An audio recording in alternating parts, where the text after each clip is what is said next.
mums jau nav īsti problēmas ar augstākās izglītības pieejamību. Ja mēs skatāmies, tad tieši 2/3 pēc pagājušā gada skaitļiem vidusskolas beidzēji dodas mācīties augstskolās. Tas ir daudz, manuprāt. Kas ir pēc dažādām metodoloģijām otrais labākais rezultāts pasaulē Kanādas. Un jautājums, vai mūsu ekonomika ir tik stipra, lai mēs varētu atļauties, ka 2/3 iet mācīties augstskolās. Un jautājums, vai mūsu ekonomika ir tik liela pievienotā vērtība, ka mums vajadzīgi tik liels skaits ar universitātes izglītību bērnu. Ja mēs, piemēram, salīdzinām kaut kādus 39. 40. mācību gadu, kuras izpētīja, tad tur uz 10 000 iedzīvotājiem bija, es pateikšu savādāk, tad 0,3% bija studenti. Un arī tajā gadījumā mēs bijām tur vadošajās vietās Eiropā. Tāpēc iespējams, ka tas viens no risinājumiem ir tāds, ka mēs, fokusējot to resursu, kas mums ir uz atsevišķām augstskolām un augstinot kritērijus, varam iegūt daudz labāku rezultātu. Savukārt, tie jaunieši, kur pēc skolas nenonāks universitātē, viņiem savukārt ir svarīgi iedot ļoti precīzu profesionālu izglītību, kuras mums arī beigās pietrūkst. Jā, es gribēju jautāt, jo tagad skatās tās diskusijas, kas pie izglītības sistēma, tad rodās tāda sajūta, kā tieši tā augstākā izglītība ir lielākā nelaime, un tad aptuveni tā, līdz augstskolai ir puslīdz visu ok, pēc tam sākās kaut kāds bēdas, kam, protams, paši augstskolas nepiekrīt, bet tas cits stāsts. Bet tad arī jūs iefokusēties uz to, ka augstākā izglītība ir tas, kam pirmām kārtām jāķerās klāt un kas ir vissvarīgāk.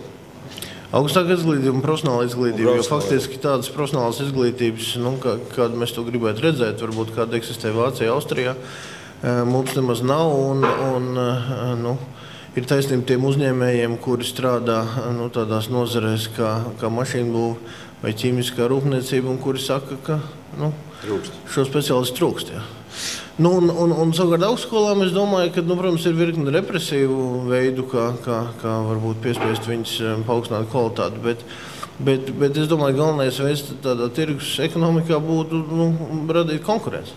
Un līdz ar to mēs tajā programmā ielikām arī faktu, ka mēs tomēr prasam zināmu skaitu ārvalstu profesoru, mēs prasam zināmu skaitu ārvalstu studentu, mēs prasam zināmu arī doktorantu iespēju rotēt. Es domāju, ka konkurence daudz ko varētu arī veicināt. Bet es drusku pamētāšos, bet jūs prasāt, jūs ielikāt, ka jūs prasāt, un tālāk. Ja es piedodu, ja es sajaucu, bet manuprāt, pats tu savā vienā blogā raksti, ka principā jau idejas un izpratne ir, tikai, kā parasti ir, jūs pa izglītību runājat, tikai, tā kā tālāk tur. Pareizi, bet ja tā būtu kaut kāda abstrakta sabiedriskā organizācija, tad nosacīta valdība un nosacīta to varētu ievērot, varētu neievērot. Bet šajā gadījumā Brokungs pats bija šajā darba grupā. Pats viņš piedalījās pie šo tēžu izstrādes un faktiski valdībai stājoties pilnvarās, viņš pats parakstīja šo deklarāciju. Tas nozīmē, ka šajā gadījumā šim dokumentam katrā ziņā ir ministra un ministrijas atbalsts. Un tas jau ir daudz. Un, idiots saruna un tad, ir atbalsts, mums deklarācijā ir sarakstīts daudz pareizas lietas. Vienkārši jautājums, vai kaut kāda atgriezeniskā saite tādā nozīmē, ka tagad valdība jau strādā, un, teiksim, vai Broka kungs, piemēram, zvana Kokinam, vai sūta e-mail un saka, mēs esam tik tālu tikuši ar to un to un to, klausies, mums te ir problēmas ar to un to, respektīvi, kauns ir, respektīvi, how esmu runājis vai kā ir? Nē, Kokins nav premjerministrs. Es domāju, ka valdības ietvaros būtu ļoti prātīgi pēc 100 dienām sākt uzdot jautājumus, kā pildās deklarācija. Un es domāju, ka premjeras noteikti to darīs. Tas ir atbildi uz šo jautājumu. Bet atgriežoties pie šīs augstākās izglītības kvalitātes, kā jūs darba grupā to saskatījāt, Tas mūžīgais jautājums ir par to, labi, konkurence, tas, protams, ir skaisti, bet tas, ko daudz saka, vajag valsts pasūtījumu. Un man, teiksim, kā liberālim, tas vienmēr izraisa tādu zināmu neizpratni, kā tas tā ir. Tagad valsts pateiks, mums vajag tik un tik bioķīmiķus, mums vajag tik un tik kaut ko tur, bet vispār tā kā pasaule mainās ātrāk, nekā šādi plāni dažkārt īstenojās. Tas nav tāds jocīgs piegājiens. Valsts pasūtījums, lūk, atnāks uzņēmēji, pateiks, mums vajag tik un tik, kaut kā tā. Tas ir plānveida ekonomika.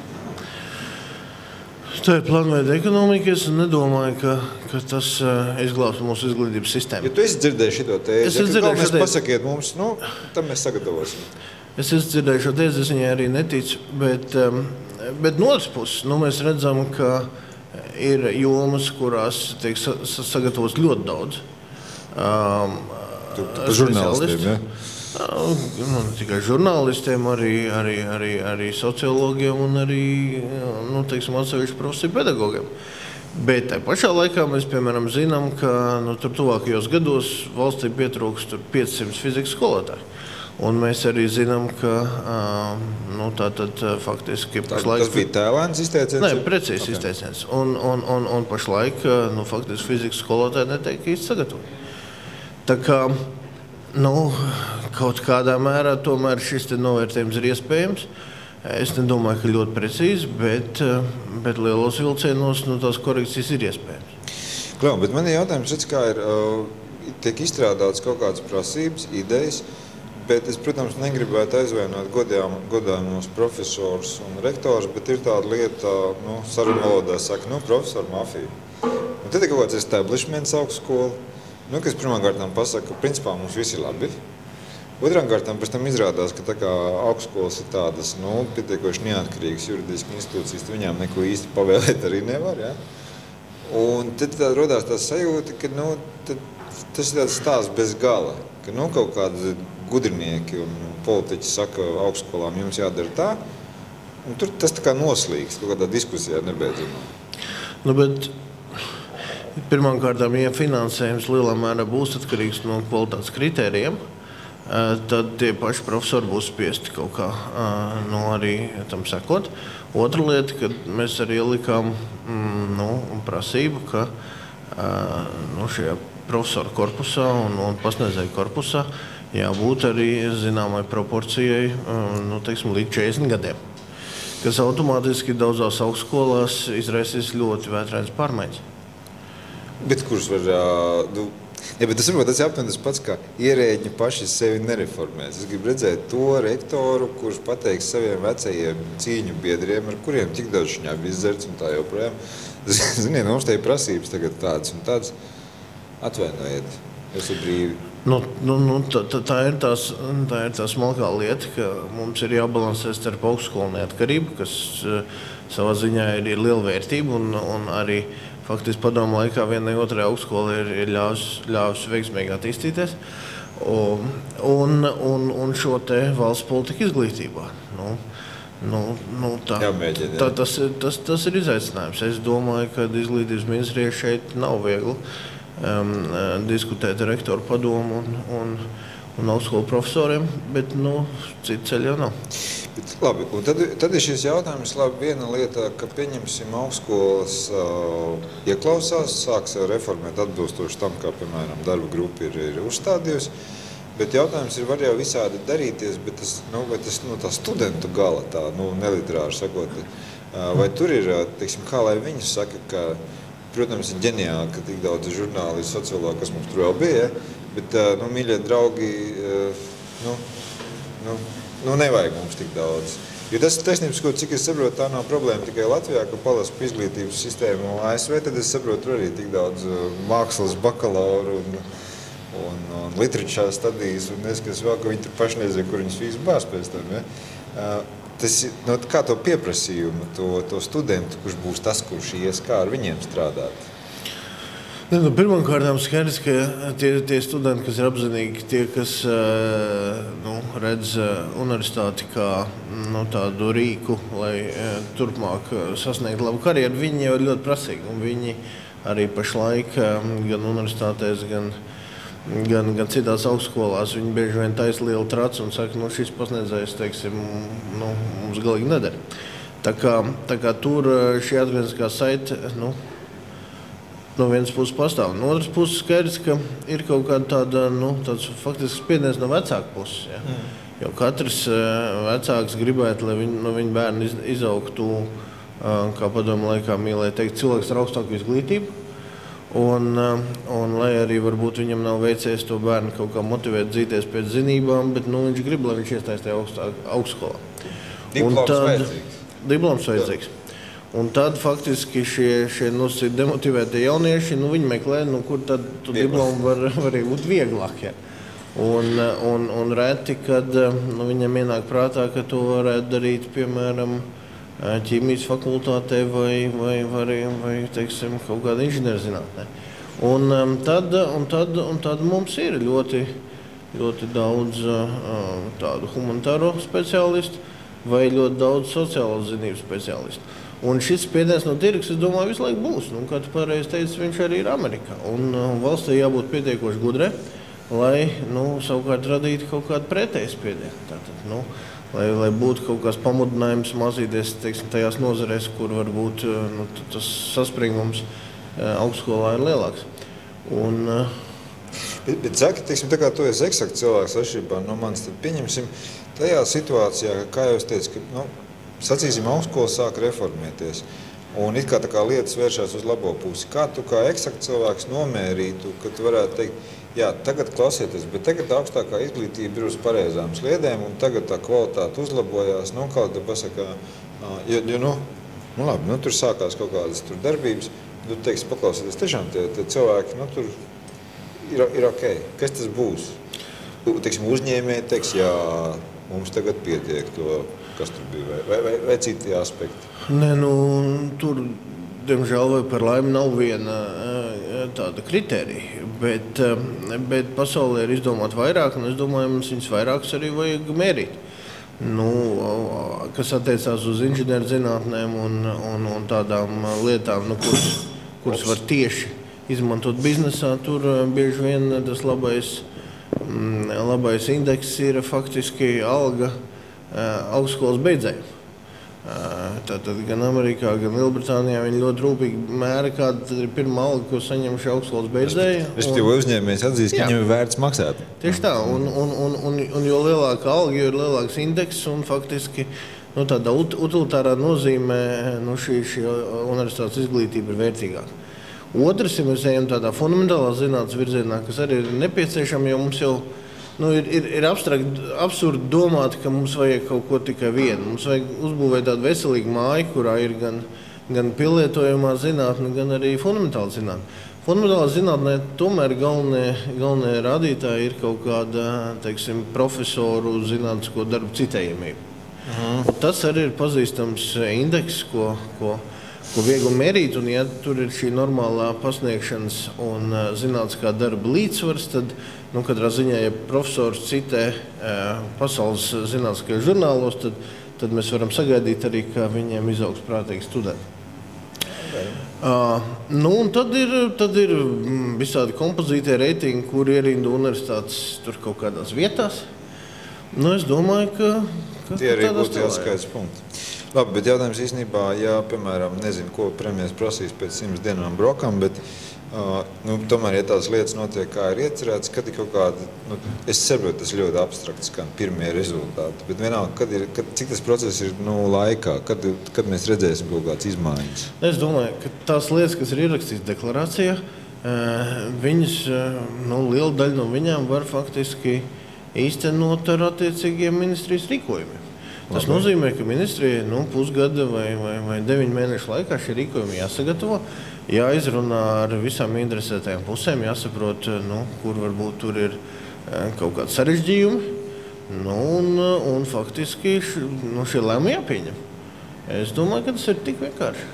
Tad attiecīgi tā paudze, kas, iesaukums, kas sāk mācīties, tad tā kā jau mēs pēc, ka viņi beidz, mēs redzam, mums nāk ārā jaunas forši. Es domāju, ka tajā mirklī izglītības, augstākās izglītības šī te virzība būs pareizā virzienā. Un uzreiz pēc tam ir jāķerās pie profesionālās izglītības, jo pašlaik tā atrautība starp to reālo biznesu un to, ko var iegūt šajās tehniskajās skolās, ir ievērojama.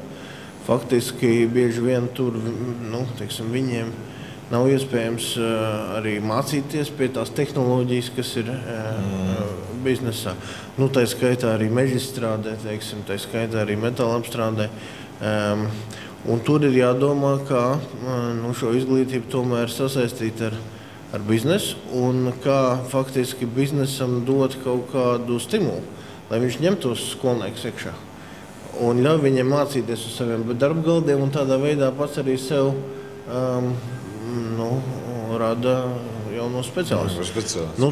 Tātad tur ir zinām loģika un ir pilnīgi skaidrs, ka tajā profesionāla izglītībā bez biznesa iesaists mēs neko nesasniegsim. Mums nav tik daudz līdzekļu, lai skolās iepirktu programmētos darba galdus vai sapirktu forwarderus un foresters, kuri strādā mežā, kuri maksā tur $1,5 miljonu.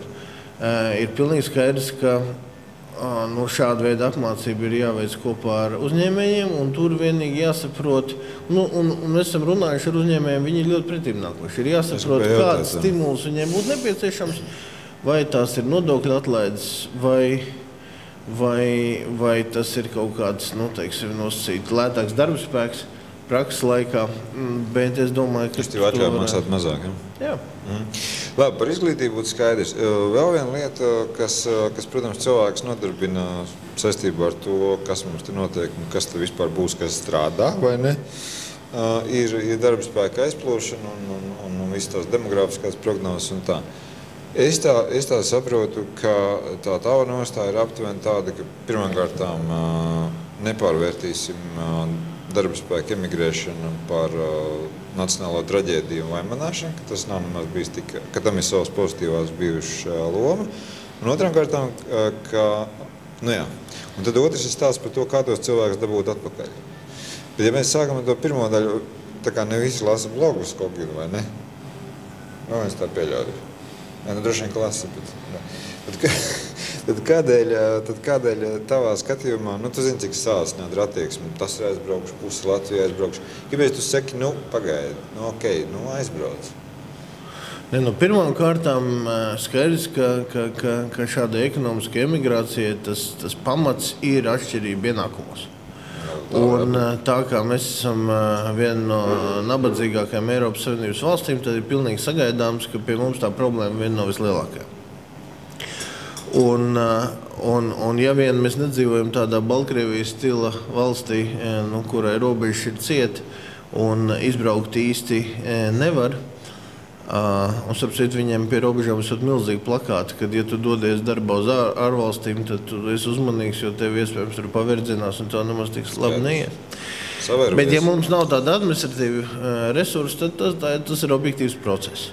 Tagad, ko mēs varam darīt, tad, kad mēs esam konstatējuši šo objektīvo procesu? Pirmkārt, mēs varam domāt, vai ir vēl kādi, izņemot ekonomiskos iemesli, kā samazināt šo migrāciju. Un šeit mēs varam taisīt virkni barjeri, jo izrādās, ka šiem ekonomiskajiem emigrantiem ļoti pietrūks latviešu kultūras. Šiem ekonomiskiem emigrantiem reizēm pietrūkst arī tās izglītības sistēmas, kas ir valstī. Reizēm viņiem pat liekas mūsu sociālais tīkls tīri piemēros. Tā kā saveidot šīs lietas kārtībā, mēs varam mazināt emigrāciju. Pārsteidzoši, bet liels procents emigrantu min faktiski tādu vilšanos valdībā, valdības darba tādu necaurspīdību, valsts nozagšanu. Tā kā, ja tur mums izdodās šo kuģi pagriezt, tad šī iemesla iesmazumā. Tu gribi teikt, ka ir zināmā aizbraukšo daļa, kas teiktu tā noklusējumā. Mēs pat tā kā būtu gatavi pieciest mazāk, ka ir tā kā ir ar naudām, ja vienīgi jūs te cūks tā kā drusku normālāk uzvestos. Precīzi. Piemēram, ja mēs salīdzinām atkal Latviju ar Igauniju, tāds ļoti novazāts piemērs, tad tomēr tā vidējo alga atšķirība ir Igaunijai par labu, bet ne tik ļoti. kā salīdzinot ar emigrācijas apjomiem. Tātad Igauni emigrē krietni mazāk. Tas ir par prombraukšanu. Bet otra lieta, ka, ja jau daļa tautieši ir izbraukuši, tad jāskatās, vai šos tautiešus saprātīgā laikā mēs nevaram dabūt atpakaļ ar visu to pieredzi, ko viņi ir ieguvuši, iespējams ar uzkrājumiem. Un tas nozīmē, ka teiksim, tam periodam, kad viņi ir aizceļojuši, un tam periodam, kad viņš atgriežas, nevajag būt pārāk ilgam. Un, protams, šeit ir atkal virkni piemēru, kur daudzas valstis, kurām ir līdzīgas problēmas, atkal tās risina ar fiskālām metodēm. Tātad manā blogā arī bija piemērs, kas saistīts ar Izraelu, kur dod iedzīvotāju ienākumu atlaides. Arī man nav nekas pret Izraelu, tas tā. Kur dod iedzīvotāju ienākumu atlaides reemigrantiem. Proti, es domāju, ka 10 gadi vēl nav pagājuši. Un šie cilvēki Latvijā nav zuduši. Mums ir jādomā, kādā veidā varbūt radīt tādu izdevīgu mirkli viņam atgriezties. Jā, bet tu pats saproti, ka tad es būšu pirmais, labi, es nebūšu pirmais, bet 7. kurš teiks, jo, Heidi, es te paliku, mocījos, un tad kaut kāds Džonis atbrauks te un nodokļu atlaidē. Ja, kurš vienkārši aizlasījās prom. Jā. Nav taisnība. Bet nav taisnības pasaulē.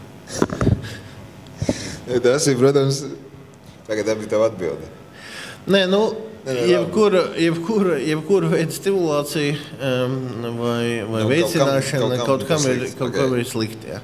Tā kā mēs, protams, varam nedarīt neko, bet mēs varam domāt, vai tas sabiedriskais labums un kopīgais labums vai tavs iegūms beigās tomēr nebūs lielāks. Bet klausies, bet šajā kontekstā, tad, kad visi šie stāsti ir ceļš par demografisko krīzi un tā joprojām, tā kā gan a priori saka, ziniet, patiesībā politiķi vienkārši baidās pateikt, bet nekas cits jau neatliks, kā prasti sakot, vēst iekšā darba spēku.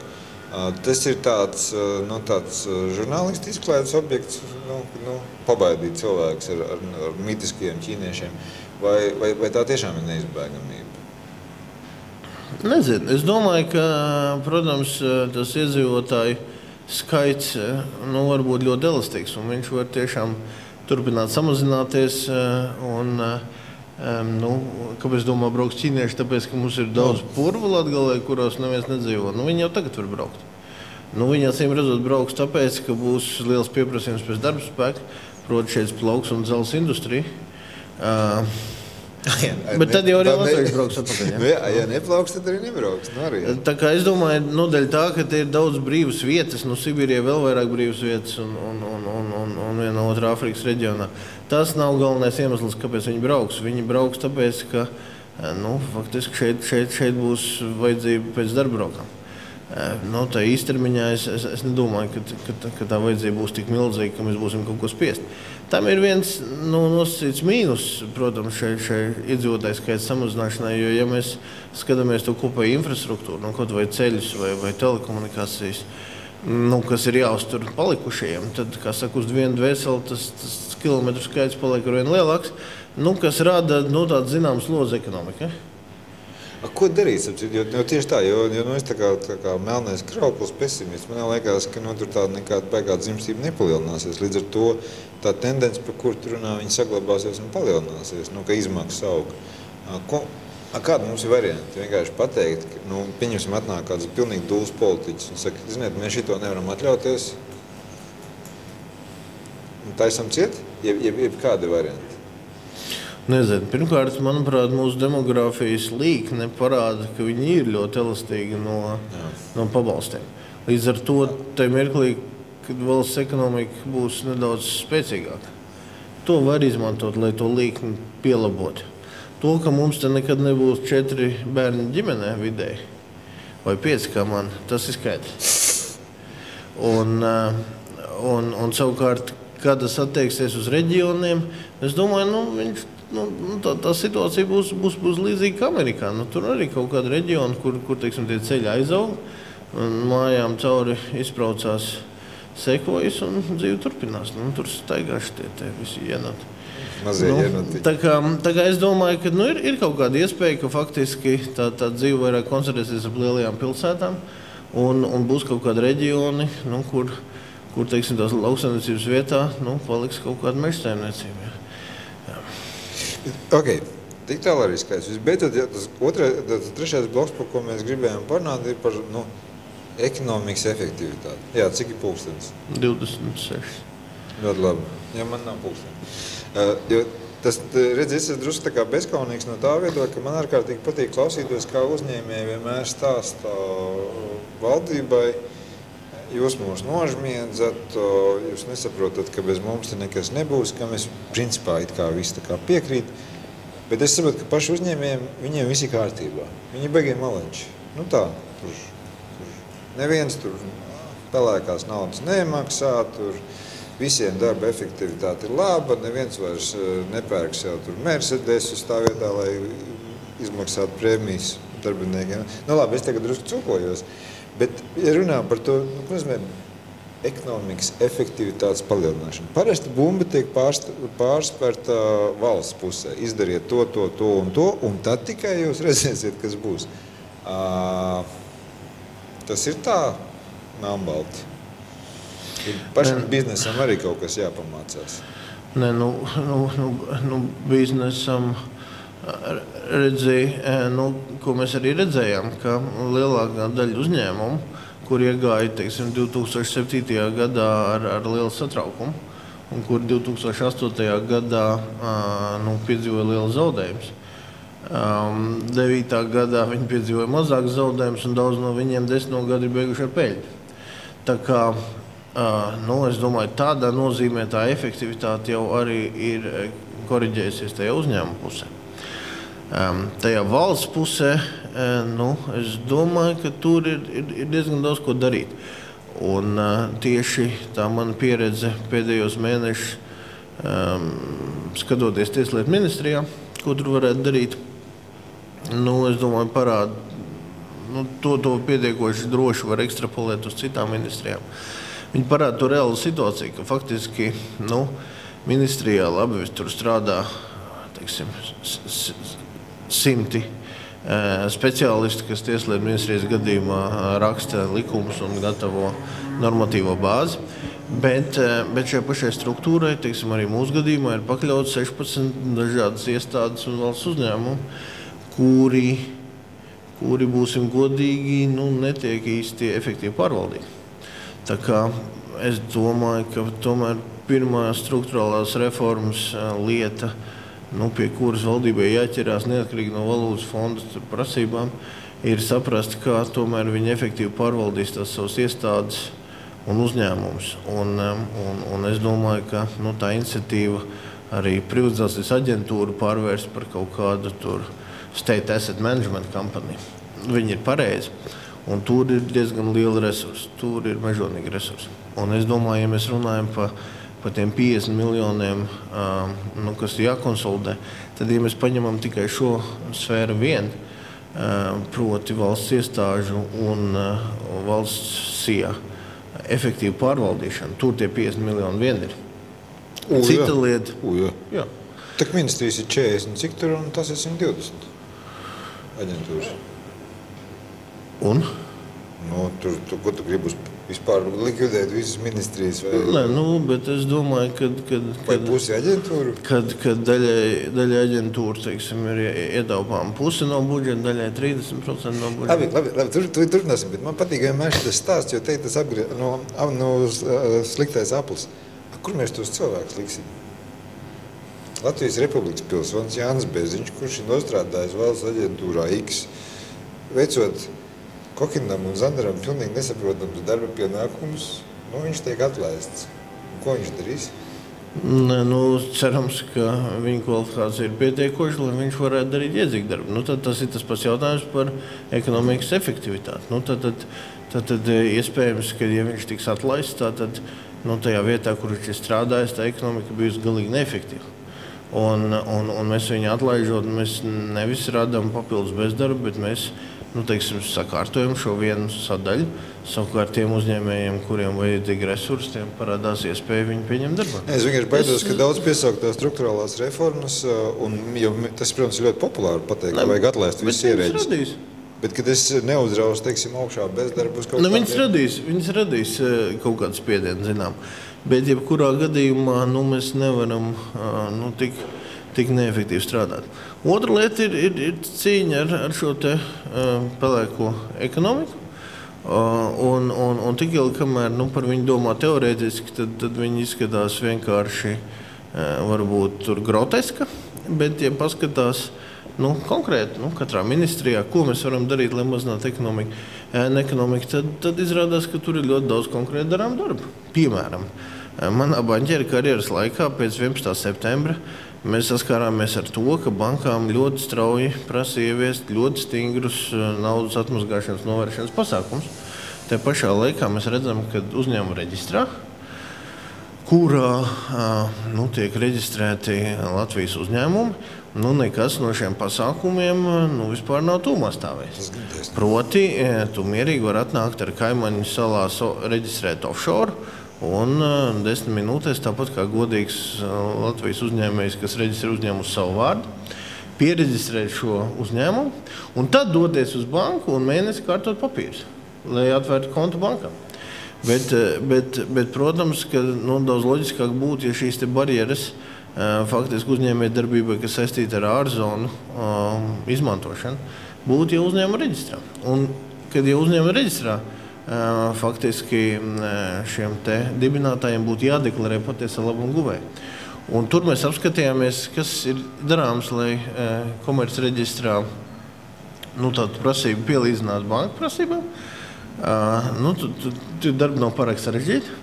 Mēs arī pavērtējām, kādas ietekmēs godīgu uzņēmēju, kas grib uzsākt uzņēmējdarbību. Konstatējām, ka nekā. Viens ķeksīts vairāk anketā parādīsies. Un mēs ievērtējām, ka tas varētu, vismaz to pelēkās ekonomikas daļu, kas saistīta ar ārzonām, ievērojami apgrūtināt. Tādā stilā. Tas ir ļoti labs konkrēts piemērs. Vienkārši varbūt, jo es visu laiku tev aplaužu savām replikām. Ir vēl kaut kāds stāsti, kas būtu jāizdara? Vienalga, vai tas ir saistīts ar Tieslietu ministrijas pāraudzību aizvēršām lietām, vai kas tev vienkārši vēl ir radušās iespēja par valsts struktūras pārvaldēm? Nē, otra lieta, ko sen jau faktiski jebkurš krietnes saimnieks privāta uzņēmumā ir izdarījis, valsts struktūrās tas vēl stāv priekšā, proti daudzu procesu centralizācija. Tu nevar iedomāties, cik nelielas iestādītes, viņām ir pašām sava grāmatvedība, pašām sava e-pasta sistēma, pašām savs interneta portāls. Un faktiski līgumi par šo te sistēmu uzturēšanu ir noslēgti ar desmitiem un simtiem dažādu firmu, kuras strādā ar dažādām platformām. Un mēs teicām, labi, varbūt, uztaisīt kaut kādu vienotu dokumentu lietvedības sistēmu visām ministrijām kopīgu. Varbūt tas ir šim gadam ambiciozs mērķis, bet vismaz, ministrijas ietvaros to var izdarīt. Un tur, es domāju, arī slēpjās izdevumos 30% ietaupījums. Nemaz nerunājot par e-pārvaldi. E-pārvaldē iespējams, ka ir radikāli jāiet cits ceļš. Proti tā ideja, ka tagad pilsoņi apmainīsies ar e-pastiem, kuriem būs pievienot droši elektroniski parakstīti dokumenti. Tā ideja, manuprāt, ir veca un nepareiza. Viņa nekur īsti nestrādā. Un mums tomēr valstī jāiet nedaudz modernākā virzienā, jāskatās, kā attīstās biznesa. Un tajā e-pasaulē jau diezgan sen cirkulē tāda Web 2.0 paradigma. Proti, ka tā interakcija ir savādāk faktiski. Kāpēc gan neuztaisīt sistēmu, kur katram Latvijas pilsonim pie piedzimšanas viņam parādās tāds tā kā Facebook vai Draugiem LV profiliņš, kurā viņš automātiski iegūst piekļuvi visai informācijai par sevi. Un šādi paši profiliņi var būt bankām, iestādēm. Un tad tā e-pārvalde faktiski nozīmē to, ka es no savu profilu dodu pieeju savai informācijai par situāciju Zemesgrādā bankai, Zanderam vai vēl ciņam dienestam. Un Ja mēs pārorientētu šo domāšanu, varbūt nedaudz tādā biznesa pārbaudītā stilā, es domāju, mēs arī e-pārvaldē varētu iet uz priekšu, jo tā ir milzīgi efektivitātes iegūmi. Ja? Viss tā papīra būšana, tu aizēji uzrakst iesniegumu, tad tev pēc nedēļas atsūta papīru, to papīru tu aiznes blakus, un tas viss ir liek. Ja? Bet saki man tā, redzi, labi, es protams, mazliet tendenciozi uzbraucu biznesam, bet jautājums ir tāds vienalga, tā diskusija par ekonomikas efektivitāti. Saprot, izskatās, ka aptuveni biznesa viņš ir koncentrējies uz nodokļiem. Tā, kā saka latvieši, pa lielam. Ja? Tas ir tas centrālais stāsts. Jūs lūdzu samaziniet nodokļus vai neceļiet nodokļus, kas viss ir pareizi. Un tad tā kā viss būs labāk. Te diskusijai tu, protams, iezīmē kaut kādas tēmas, bet tā kā vairāk skatoties varbūt tieši no Tieslietu ministrijas puses un tā. Par ko tā diskusija īstenībā vajadzētu būt? Jo tiem nodokļiem, ir tā, it kā visi saprot, bet tāpatās, nekas jau īpaši pazemināts droši vien netiks tuvākajos gados. Kas vēl ir tās lietas, par ko vajadzētu runāt īstenībā? Nevis tikai cepties, tu saproti, 30 000 reizi atvasinājums valdība, kas paaugstina nodokļus, tur, tam taram. Tas būtu dīvaini, ja uzņēmējs neuztraucos par to, ka paaugstina nodokļus. Es domāju, uzņēmēji visā pasaulē uztraucos par to, ka paaugstina nodokļus, bet savukārt sabiedrība nevienmēr to nosvilp, jo bieži vien tas ir sabiedrības interesēs. Ja mēs skatāmies uz situāciju Latvijā, tad 11. gadā pēc visas nodokļu paaugstināšanas, tas sloks vienalga pēc kalkulācijām ir kaut kāda 36%. Tas ir vidēji augsts, galīgi neaugsts. Un es domāju, ka jautājums, kāpēc tā ekonomika neattīstās straujāk, ir lielā mērā arī jautājums tajā, kur šie brīvie līdzekļi tiek investēti. Un tomēr mums ir jādomā, kāpēc viņi tiek investēti, konditorijas izstrādājumu veikaliņos, bet netiek, investēti te pašos mikrofonu tehnoloģijās, lai radītu konkurentus vienīgiem Latvijas mikrofonu ražotājiem. Un tur ir relatīvi skaidra atbilde, ka tādu īsti tādu stimulu pagaidām mēs neesam atraduši. Vai tas ir nodokļu stimuls, vai tas ir administratīvs stimuls, jādomā. Cik var runāt par Latvijas Nokia? Jā. Bet īstenībā, kamēr mēs neesam. Es negribu te nostādīt tā situācija, bet tu tā kā kaut kādu brīnumu receptu nevari pateikt. Es domāju, ka brīnuma recepts nav. Ir virkni priekšlikumu, kurus es tur arī esmu minējis. Ja, tā skaitā Latvijas industrializācijas fonds, kas ir, es domāju, viens no tādiem pietiekoši sarežģītiem, varbūt neliberāliem valsts kapitālismu aizmetņiem, bet kas ir tā viena lieta, ko mēs varētu darīt. Pasaki, kā tu saproti industrializācijas fondu? Tāpēc, ka bija viesis Kampars. Kampars šo stāstu par to, ka kaut kā valsts kapitālu izmantot vienalga reindustrializācijā vai kā nebūtu savādāk, viņš komentēs kopu. Zinām, kaut kādi objektīvi iemesli pēc. Kā tu to saproti? Ir valstī nauda, pieņemsim no privatizācijas. Tālāk valsts darbojās līdzīgi kā riska kapitālists caur šo te investīciju fondu un kopā ar uzņēmējiem domā par vai jaunu tehnoloģiju vai biznesa nopirkšanu. Viena no idejām bija arī tāda, ka, piemēram, Rietumē Eiropā ir daudz ļoti spējīgu vidēju lielu biznesu, kur īpašnieki,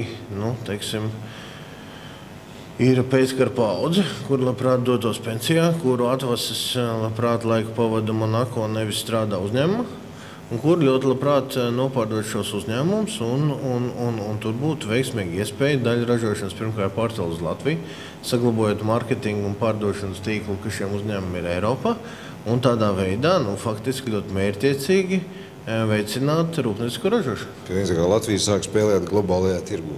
Jā, jo mēs redzam, ka, lai arī tajā oficiālajā retorikā viss ir drausmīgi liberāli, bet savukārt, ja mēs sākam ieskatīties kaut kādos veiksmes stāstos, tad mēs redzam, ka tur tā valsts loma bieži vien ir ļoti liela.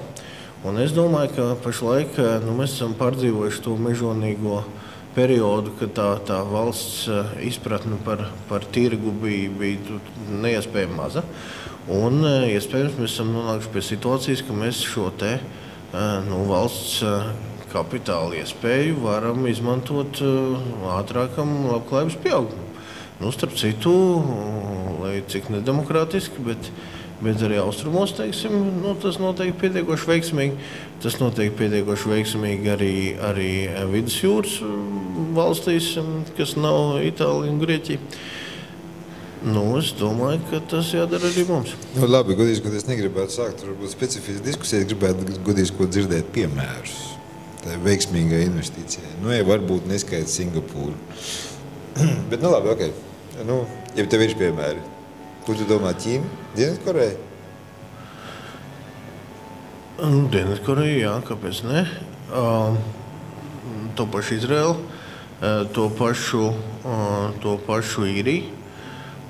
Atsevišķos virzienos, kur viņi skaidri un klāji stimulē ražotņu atvēršanu. To pašu Slovākiju, kurā kāpēc ir izveidojies automobīļu būvniecības klasters, ne bez valsts atbalsta. Tas nav noticis, teiksim, tāpēc, ka kaut kā brīvais tirgus saflukvēja tur visu lielos ražotājus. Un ja mēs runājam par šo te rietumu tehnoloģiju faktiski iepirkšanu, tad savā ziņā arī tāds piemērs bija Pīlēna kunga, teiksim, Šveicē veiktais pirkums, kur šīs koģenerācijas tehnoloģijas, viņam ir izdevies, teiksim, pārnest uz Latviju, iespējams, ka ļoti grūtā ekonomiskā situācijā, bet tātad šie te visi pārdošanas kanāli, kas bija šai Šveices firmai, viņi strādā, daļa ražošanas ir Latvijā, ko vairāk vajag? Jā, taisnība sakot, atliek tikai novēlēt, lai šādi piemēri patiešām būtu vairāk. Vai Gatim kādi jautājumi no klātesošiem? Es saprotu, ka nē. Arī labi. Jebkurā gadījumā saku tev paldies, ka atrad laiku. Mūsu šodienas studijas viesis bija viesistabā ekonomists Gatis Kokins. Un lai tev pašām viss izdodas. Paldies.